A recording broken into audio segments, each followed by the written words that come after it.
Hey, looks like it's that time of the week again. Time for another bit of content from your favorite YouTuber, Jay Grizzle. Sorry it's a bit late, but you can all stop stressing. It's time. Now, people seem to enjoy last week's video, How to Fix DC, which you can watch by clicking this thing right here. So I figured I'd make a second part, How to Fix Marvel. Now, obviously, Marvel's on a pretty good run. They've recently had one of their best outings with Civil War, a pretty solid by-the-numbers outing with Ant-Man, another pretty solid Avengers, a fantastic Guardians of the Galaxy, and a pretty good Winter Soldier. So it might even seem like they don't really need fixing, because obviously they're doing pretty well. And by all accounts, it sounds like Doctor Strange has not broken the streak. But you'd be naive to think that this can last forever. I mean, then again, we could just have pretty solid Marvel movies with rare standouts every now and again till the end of time, but I feel like there's a couple of things Marvel could take from this video when they watch it, and I know you are watching Marvel, to vastly improve your future films and to take good to great. And when I say improving, I'm being objective, not subjective. My opinions and facts are synonymous. Also, spoilers for some things? I don't know. If I bring it up, be aware there might be spoilers from Civil War back. This part here, this is a segue because I can't figure out any better segue. So, segue to the first point.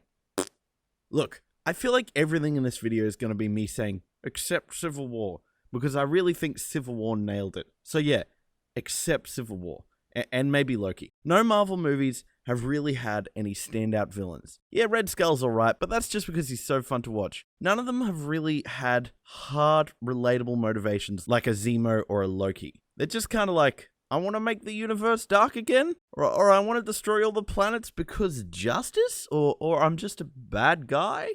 I mean, of course, these plots could work, but you've got to really flesh them out. Give the villains a proper purpose to do them, and make it fit the character. Imagine if, like, in the greatest movie ever created, Joker wanted to get Batman because he couldn't make his own Batsuit. Does that sound familiar at all? Iron Man? Suddenly you lose interest in the characters because there's not really anything going on between the hero and villain, and you've got no stakes. I feel like most of the Marvel villains are just kind of put in as plot devices for the sake of the story, and they could really be anyone. So yeah, Marvel, there's your first point. Better baddies with better motivations. Next. This one is as the title suggests. Again, except for Civil War, because I feel like it balanced the humor really well, a lot of Marvel films have just a touch too many jokes. Some people might be like, but if they're funny, how is that something that needs fixing? To which I'll say this. Sometimes, when there's too many jokes, they can really detract from the stories. Like, remember that time Ultron was all like, men of peace create engines of war. Invaders create Avengers. People create smaller people. Children. I lost the word there. Children. or when Captain America was like, language. These are just kind of weird. If Ultron's brain is the internet or whatever, there's no way he should have forgotten the word children. And in previous movies, Steve Rogers has never pulled anyone up for swearing. So why is he just doing it now? And I can't be bothered going back to check if he's ever actually interacted with anyone when they swear, but it's still annoying. Because the reason these jokes don't really work is because they're kind of out of character, and so we, the audience, will spend the next little bit, whether it be subconsciously or consciously, wondering why that just happened. I mean, look, I'm no psychologist, but I've Googled things before, so you can take my word on that. Also, a lot of the times, the humor can just completely break the tension of the moment, and I know it's called comic relief for that reason, so it can totally work, but sometimes you need a moment to be intense, or you need a villain to be scary. Remember those Age of Ultron trailers, where Ultron was all like, I'm a really bad guy. Listen to my menacing voice. I'm gonna kill everyone. This movie's gonna be the darkest movie you've ever seen.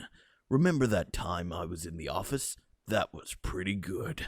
And suddenly, the villain doesn't feel like he's really a threat, like he's gonna destroy the world, because he's just busting out jokes every 10 seconds. And look, it's not just the villains. When potentially the world is going to be destroyed, it's just really distracting to have the heroes be busting out quips left, right, and center. It just doesn't feel like there's any real tension. Just don't be afraid to make a moment darker without a dumb comic relief moment.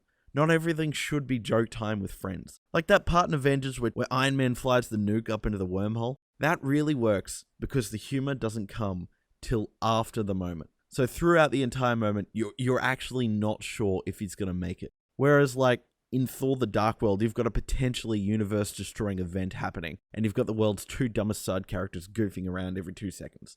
Ugh. Just next point, please. Again, Civil War nailed this one. Good on you, Civil War. Next. This is one that Civil War didn't nail. Now, I'm only going to touch on this for a little bit because I'm running out of time on this potentially limitless video format. Tie in your TV shows. You've got a range of fantastic characters that could work really well in a movie. Whether it was just like Daredevil showing up for a small cameo in Civil War, or a full movie set on all the Defenders. I just feel like you're really shooting yourself in the foot when you don't use the stuff you have.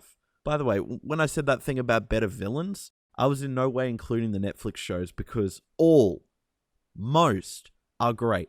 Like, Purple Man could easily hold his own against the Avengers, except maybe Hulk. And I'm sure Kingpin could be kind of cool in a Spider-Man movie.